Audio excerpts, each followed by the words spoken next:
Olá pessoal, comandante Leonardo Matos aqui, nosso Conexão Geo número 265, hoje é sexta-feira, 22 de dezembro de 2023, trazendo para vocês a síntese da geopolítica dessa semana. Agradeço aí a atenção de vocês, a confiança no meu trabalho e os comentários que vocês têm feito nas redes sociais.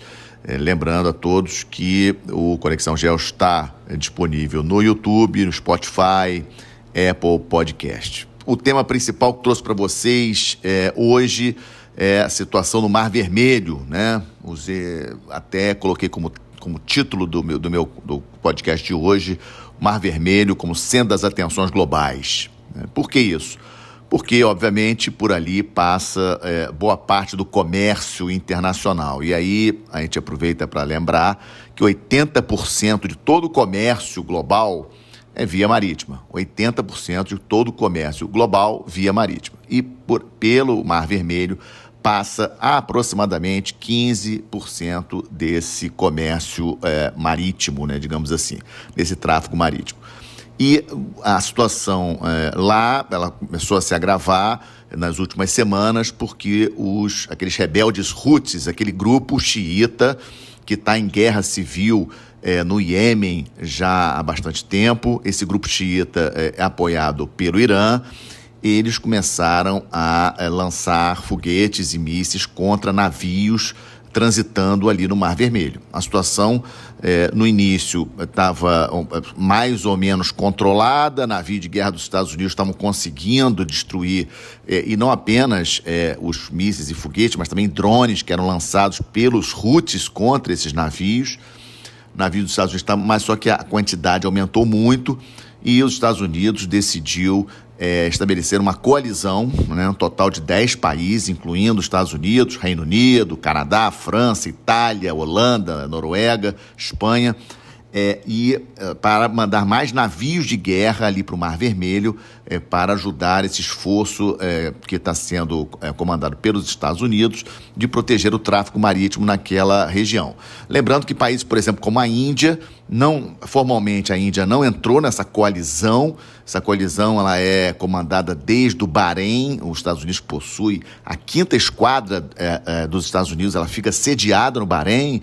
Bahrein, um pequeno país dentro do Golfo Pérsico, né, um país árabe dentro do Golfo Pérsico, e lá existe o comando da 5ª Esquadra dos Estados Unidos. E o comando dessa coalizão está sendo ali do Bahrein. Fisicamente, estão comandando os navios que estão operando ali no Mar Vermelho a partir do Bahrein. Aliás, o Bahrein é o único país árabe a fazer parte dessa coalizão, muito provavelmente porque os demais países árabes, mesmo aqueles que têm muito interesse na proteção do Mar Vermelho, como é o caso do Egito, com grande prejuízo essa situação, porque o canal de Suez, por exemplo, é fonte de recursos importantíssimo para a economia do Egito, que passa por maus momentos.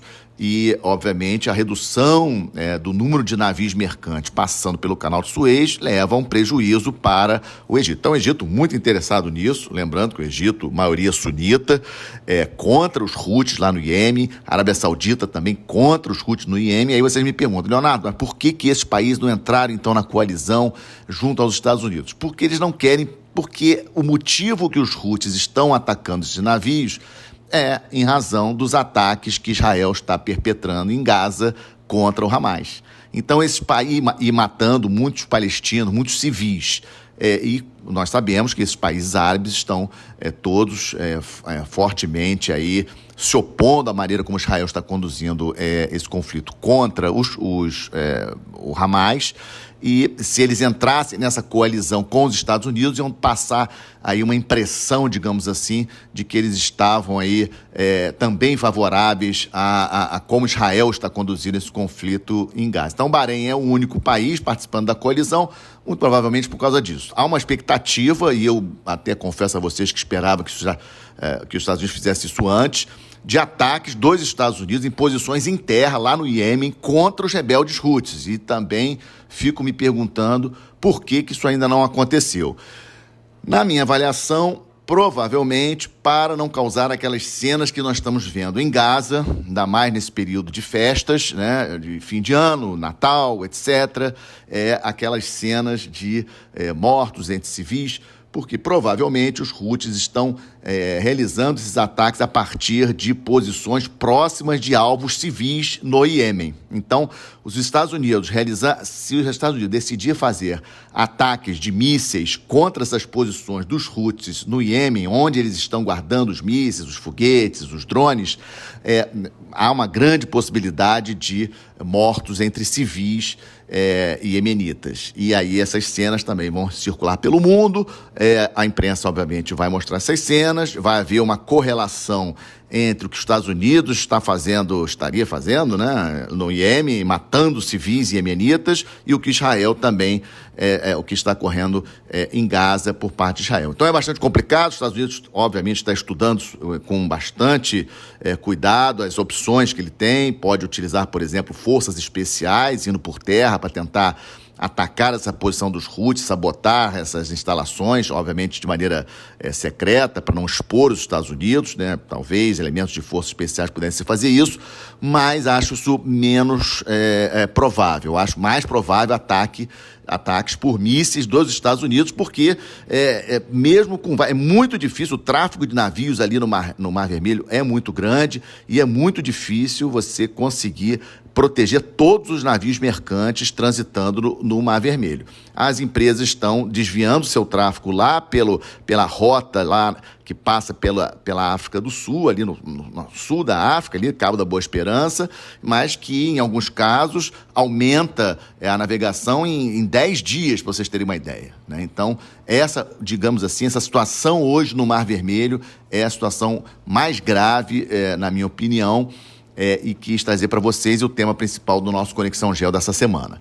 O segundo tema que trouxe para vocês, o título: a contraofensiva ucraniana definitivamente acabou, a Rússia agora está na posição de realizar alguns avanços, há uma inclusive expectativa de que a Rússia no verão, lógico que agora ali no inverno é muito difícil de haver ganhos no terreno, mas falei isso na semana passada também, vocês lembram, a Ucrânia não recebeu a ajuda dos Estados Unidos, 61 bilhões de dólares, o presidente Biden está tentando isso junto ao Congresso, a liberação desses 61 bilhões de dólares, e a União Europeia também não conseguiu liberar, não conseguiu aprovação, não conseguiu que todos os membros da União Europeia, os 27 países da União Europeia, no caso a Hungria, que foi o voto contrário, liberasse os 50 bilhões de euros de ajuda da União Europeia para a Ucrânia. Sem esses 61 bilhões de dólares dos Estados Unidos e os 50 bilhões de euros da União Europeia,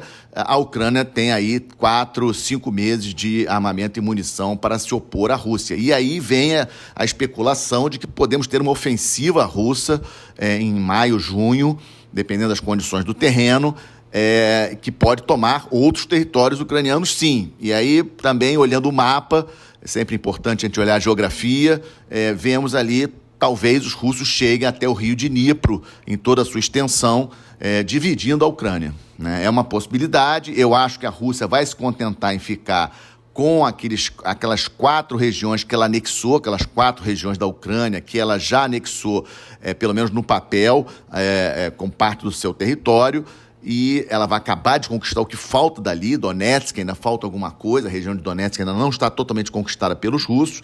Eu acho que vão ficar por ali, vão reforçar ali e vão obrigar o Zelensky a negociar a paz, digamos assim, do jeito que o presidente Putin quer. E falando em Zelensky, saiu essa semana uma pesquisa dizendo que a popularidade do presidente ucraniano caiu em relação a dezembro do ano passado. Dezembro do ano passado estava em 84% de popularidade para Zelensky e essa semana 63%. Ou seja, o próprio povo ucraniano muito preocupado, achando que o Zelensky, parte do povo ucraniano achando que o Zelensky não está conduzindo bem a situação, e vamos ver no que vai dar.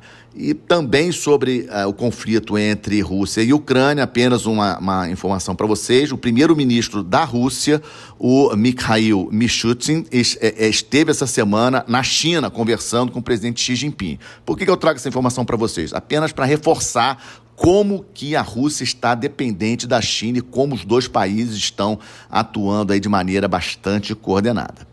Vamos agora para o Estamos de Olho. No Estamos de Olho, aqui na América do Sul, o presidente da Argentina, Javier Milei, essa semana anunciou aí dezenas de medidas, segundo ele, para destravar o país, destravar a economia do país. Essas medidas têm que passar pelo Congresso argentino e já estamos vendo aí alguns protestos nas ruas da Argentina, principalmente dos sindicatos argentinos. Situação bastante delicada no país, a inflação muito alta e vai ser difícil o Javier Milei conseguir passar no Congresso todas essas medidas que ele anunciou essa semana, um pacote impressionante de medidas que ele anunciou essa semana. Estamos de olho na Argentina, um parceiro importantíssimo do Brasil. Aqui também na América do Sul, no último final de semana, tivemos aí mais um plebiscito para votar uma proposta de Constituição para o Chile, nova Constituição chilena, e acabou sendo novamente rechaçada. Lembrando a vocês que no ano passado, 2022, a proposta de Constituição era uma Constituição mais à esquerda, digamos assim. Ela foi reprovada por 62% dos chilenos e, neste último domingo, 55% dos chilenos rechaçaram a proposta mais à direita de uma nova Constituição. Ou seja, o Chile permanece com a Constituição ainda do tempo do general Pinochet, a Constituição de 1980. O país perde uma oportunidade de melhorar a sua Constituição, de trazer uma Constituição nova, mais moderna, e o presidente Boric já falou que não quer mais saber de mudar a Constituição e os interesses agora são outros. As próximas eleições gerais no país ocorrem em novembro de 2025 e o Gabriel Boric precisa realmente ter atenção a outras questões no Chile para ele tentar manter o partido dele no poder. No Chile não tem reeleição para o presidente. Aqui também na América do Sul, outro assunto, Venezuela e Guiana. O assunto, na semana passada já tratamos isso, mas praticamente sumiu dos noticiários internacionais a questão, sendo que ontem saiu a notícia do acordo entre Estados Unidos e Venezuela para a troca de prisioneiros. E bastante interessante ver que os Estados Unidos concordaram em liberar o colombiano Alex Saab, que é conhecido aí, muitos analistas e jornais, etc., consideram o Alex Saab digamos assim, a eminência assim, por trás assim, do governo Maduro e do ex-presidente Chávez, em termos aí com acusações de lavagem de dinheiro, vários problemas. Ele tinha sido preso em 2020 em Cabo Verde, havia uma expectativa até de que ele fosse acabar contando toda a história aí de recursos que os políticos venezuelanos têm no exterior e coisas desse tipo, e ele é o nome mais importante, né? Ele, na verdade, ele é quem os Estados Unidos está liberando em troca de 10 americanos e mais outros presos políticos venezuelanos. Uma troca aí de cerca de 36 prisioneiros que estavam na Venezuela por apenas o Alex Saab, que estava nos Estados Unidos. Vejam a importância desse Alex Saab para o presidente Maduro da Venezuela. Dentre os que estavam presos na Venezuela, eu destaco um chamado Fat Leonard, o nome dele, que era um mercador, digamos assim, que agenciava navios e venda de material para navios da Marinha dos Estados Unidos. Interessante que é o maior escândalo, esse Fat Leonard, que estava preso na Venezuela. Ele é acusado aí pelos Estados Unidos do maior escândalo de corrupção dentro da Marinha dos Estados Unidos, com vários casos de corrupção contra oficiais da Marinha Americana, etc. Havia muito interesse dos Estados Unidos de trazer esse senhor da Venezuela para as prisões americanas. E falando de Estados Unidos, também essa semana tivemos aí o impacto da Suprema Corte do Estado do Colorado decidindo impedir que o ex-presidente Trump concorra na chapa republicana, ou seja, nas prévias republicanas no Estado do Colorado não pode aparecer o nome do presidente Trump.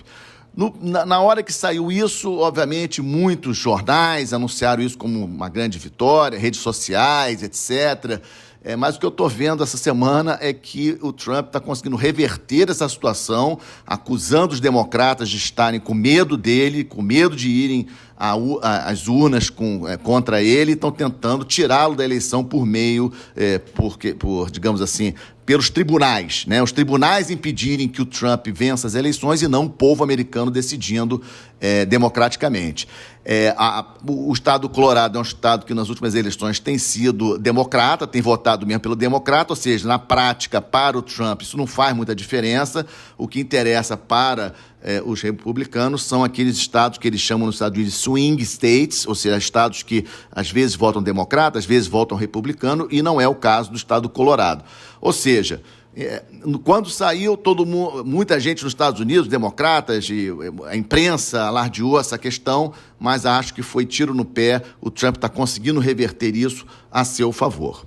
E o último tema do Estamos de Olho para vocês hoje, a questão do lançamento de mísseis balísticos pela Coreia do Norte. Voltou a acontecer essa semana, na última segunda-feira, um míssil de grande capacidade, 15 mil quilômetros de alcance que ele tem, pode atingir qualquer posição dentro dos Estados Unidos. Esse míssil foi testado, foi lançado com sucesso pela Coreia do Norte essa semana, o que, obviamente, volta a preocupar, volta a atenção dos Estados Unidos, do Japão, da Coreia do Sul, para o poder militar da Coreia do Norte. Lembrando a vocês que a Coreia do Norte atualmente fornece munição para a Rússia, tem ajudado o esforço de guerra da Rússia na Ucrânia e, obviamente, em troca, a Rússia deve ter fornecido para a Coreia do Norte algum conhecimento nessa área de mísseis, que a Rússia tem bastante conhecimento nessa área, para que a Coreia do Norte conseguisse fazer com sucesso esse lançamento desse míssil bastante poderoso, tem capacidade de levar ogivas nucleares.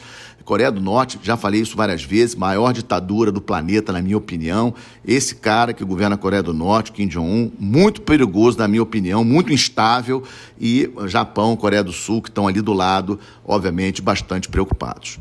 E fecho mais esse Conexão Gel, nosso 265, não poderia deixar de falar. Próximo domingo, dia 24, dia 25, Natal. Desejar a todos vocês, agradecer muito aí pela audiência, pela confiança no meu trabalho, desejar a todos aí um Natal de muita paz, né? E informar a todos que na próxima sexta-feira lançaria um Conexão Gel especial de retrospectiva 2023. Então, o último Conexão Gel do ano, o 266, na outra sexta-feira, será uma retrospectiva dos pontos mais importantes de 2023. Se vocês quiserem contribuir com o meu programa, coloquem nos comentários no YouTube ou nas redes sociais. O Conexão Gel está no Instagram também, está no X, na minha página no LinkedIn, minha página pessoal no LinkedIn. Coloquem lá quais são os temas que vocês acham, quais são os 3, 4 temas mais importantes que vocês querem que eu faça uma síntese na próxima sexta-feira com o Retrospectiva 2023 do Conexão Gel. Um excelente Natal, muita paz para vocês, fiquem com Deus.